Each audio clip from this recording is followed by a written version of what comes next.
It was the biggest demonstration in the nation's capital since George Floyd's death 2 weeks ago. Tens of thousands gathered to protest across D.C., many feeling this is a turning point. It feels good. It feels like I get to be a part of history and a part of the group of people who are trying to change the world for everyone.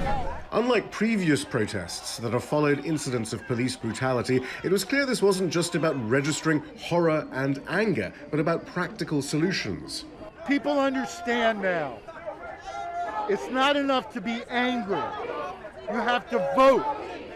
You have to translate that into action. But it seemed that November's election was also on Donald Trump's mind from his vantage point behind the new fencing around the White House. Several hours into Saturday's protest, he tweeted this: "Law and order." And his campaign sent out this message: liberal thugs are destroying our streets. Their strategy is to use the protests to mobilize Trump's core base in fear of the protests: evangelical Christians, the elderly, and suburban white women. And that's what's thought to have driven Trump's initial reaction to the nationwide demonstrations. It's being reported that at the beginning of the week, Donald Trump had demanded that 10,000 members of the military be deployed to cities around the country to patrol the USA in what would have been an incredible force of presidential authority.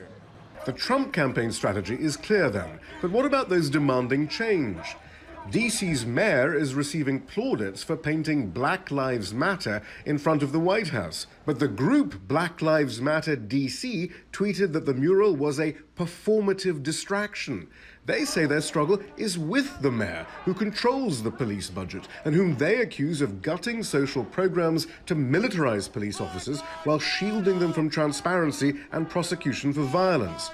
In fact, up the road, activists were painting their own mural, except theirs was a message to the Democratic Party mayor. It read, "Defund the police," that is, divert the money to programs which directly benefit citizens, ensuring that Black Lives Matter is not a simple party political debate.